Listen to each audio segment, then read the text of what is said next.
The year 2020 has seen the rise in the blockchain, cryptocurrency market, and fintech companies are developing currently unseen technologies to assist with the conversion of cryptocurrencies to cash and e-wallets, while the banking brands are completely nowhere to be found. Next is the interview segment of Marketing Edge on TV.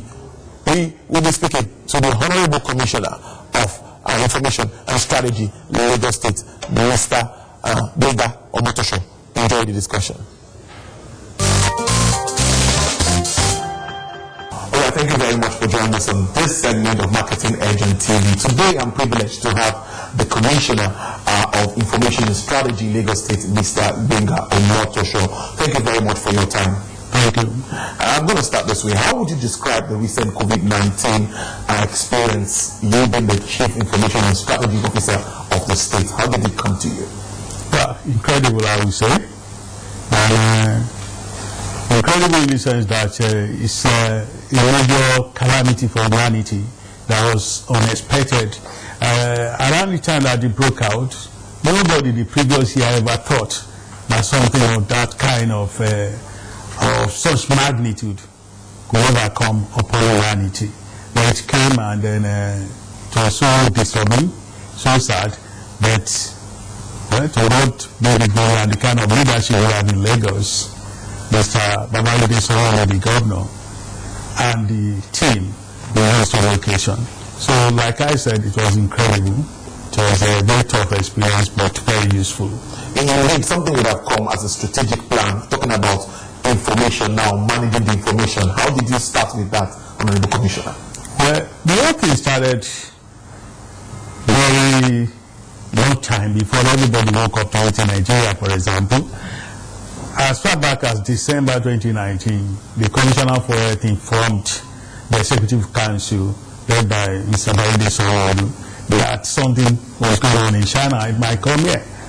So we started preparing. And I knew that of all the things that we do, information is key. And I knew that my ministry was going to play a major role in all of this. So we started planning. And by the time the whole thing came, it didn't come upon us as a surprise or as a shock. We were prepared for it. Now, it now comes to the choice of communication networks that you want to use to disseminate this information for Lagosians to hear. So how did that also play out? So we met in the ministry as a team. And then we invited our man in the Ministry of Health and thought about how to disseminate information around this time. First, we decided that we will not give room for speculation, because when this kind of thing happens, people are willing to speculate and dish out a falsehood, fake news. There is the era of fake news that we are living now, and then to cause panic in the system. We said, well, we are not going to allow that to happen, and we are going to do that by being open, by being transparent, and that we will choose the kind of information tools that we will use for every part of Lagos. In urban center, with television and radio and all of that. In the local areas, we have to use people, town criers, chiefs, traditional rulers, and our public enlightenment team going out almost every day to meet people one-on-one, attending town meetings, and then use our community development associations. We have over 370 of them. And then we linked up with these guys to ensure that the rules and stories we wanted to push out, so that to kill speculations, that such stories were getting to the grassroots. And it was really very effective. I can imagine there must have been some challenges. How did you face them in all of this little time when you had to just attend to everything at the same time? The greatest challenge I can recall is that of allowing people not to speculate about what was going on, and telling people that this is a very serious matter, and then showing that government means well, and that if there are regulations that the government is asking us to obey, we should obey because it is for our own good. So it was a bit difficult convincing people. It was a bit difficult asking people not to speculate. It was a bit difficult asking people not to panic, even as you tell them and they see on television how dangerous this disease is. So that was the major challenge, convincing people that they should obey regulations, and at the same time asking them not to panic, because COVID-19 is not a death sentence.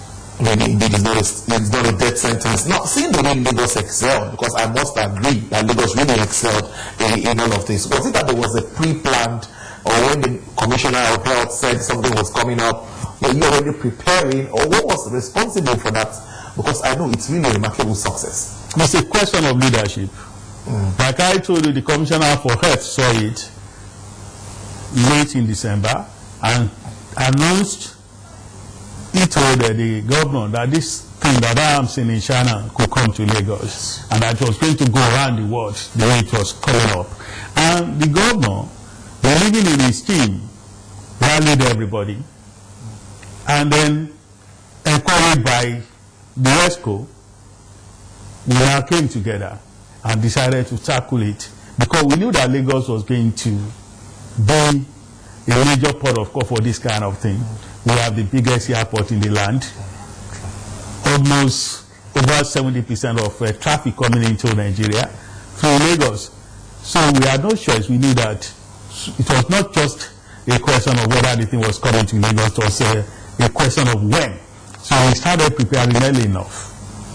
At any time, was there any threat to the state or to your ministry? Was there any threat talking about COVID-19? Not really what I can call about threat, but it was intellectually certain, it was intellectually challenging, and it was physically challenging too, because we had to be on the road almost every day. We had to be at our desk almost every day, thinking about how to communicate information to Lagosians, and we had to be there for Mr. Governor anytime he wanted to make an announcement, anytime he wanted to tell Lagosians anything, what he should tell them, how they should tell them, and whatever he said, we had to be the vehicle to relay it to the public. So it was intellectually tasking. It was a challenging time for our time and for our resources. Indeed, it was a test. Now you're talking about the channels which you used: television,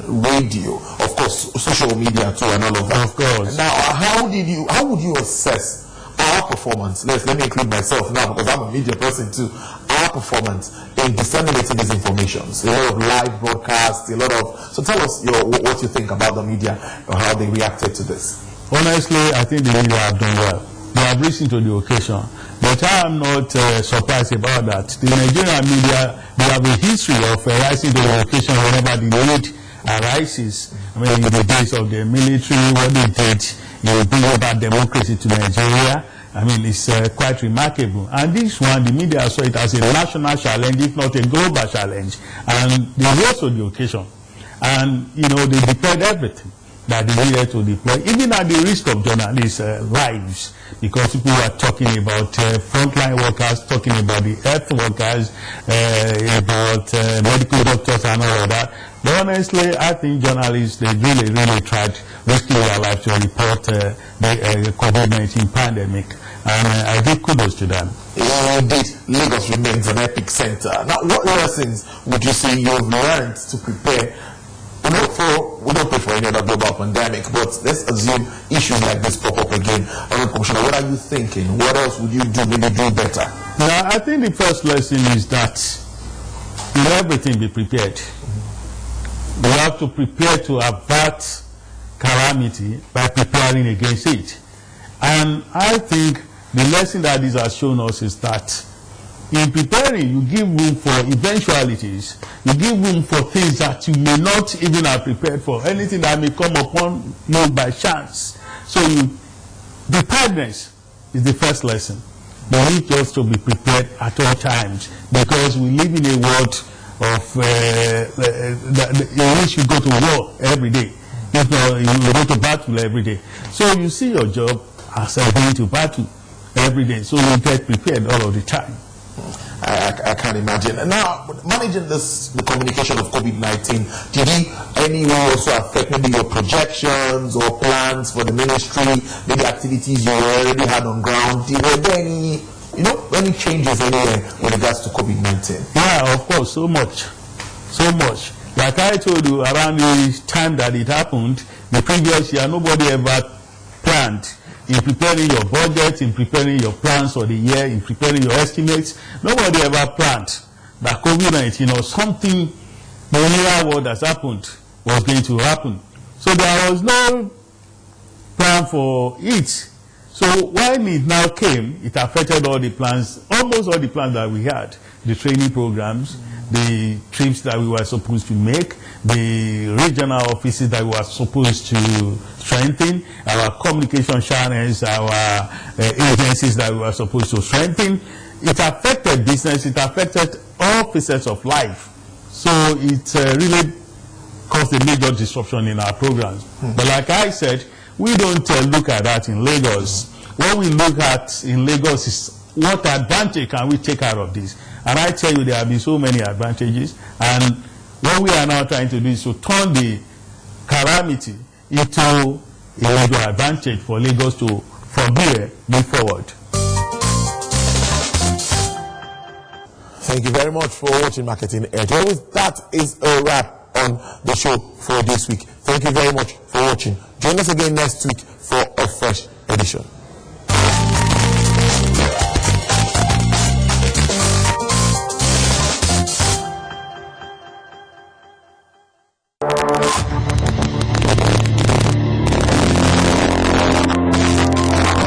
TVC Communications, we're all about our audience. Millions of viewers, listeners, and readers every day all around Nigeria. Our 2 TV stations are among the most watched in Nigeria. TVC News is our award-winning 24-hour national and international news channel headquartered here in Lagos, broadcasting live from our custom-built state-of-the-art news headquarters. TVC, the top-rated family entertainment channel, is the place for fun, music, and information. With our breakfast show, Wake Up Nigeria, the all-female chat show, Your View, the best soaps and dramas from Mali, Bali, and Hollywood, music and entertainment blast, courtesy E-Splash, and of course, award-winning news and current affairs. It is all here. With news bureau and studios around the country and the ability to go live anywhere, anytime, we are first for breaking news in Nigeria. Awarded the NMMA TV Station of the Year, TVC News is the station of choice for news that is first, accurate, balanced, and reliable every time. TVC and TVC News watched by over 4.5 million people in Nigeria every day on terrestrial, DTH, DTT, OTT, and available to viewers in the UK on Sky TV. Watch all of our world-class programs on TV, online, and on our app. TVC and TVC News, the best entertainment and news for Nigeria on TV and online. And when you can't watch us, listen to us. 102.3 Max FM Lagos and 90.9 Max FM Abuja are now ranked among the most listened to radio stations in Nigeria. Now, with over 1.5 million listeners every day, we're the people's favorite radio station. Best hit music, best on-air talent. Max 102.3 hit music for Lagos and Max 90.9 hit music for Abuja. We are your home for that fun, entertainment, and hit music. In Lagos, TVC, our leading family entertainment TV channel, has a 47% market share. But this is just the start of our journey, as we plan to add even more services to entertain and inform our ever-growing audience. Thanks for being part of the TVC Communications story.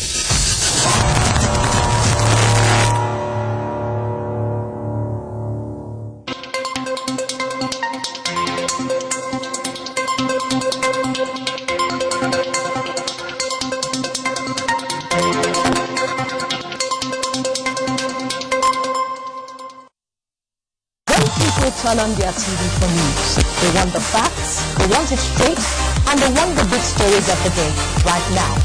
At TVC News, you know Nigeria is moving fast. There's a lot going on and a lot to take in.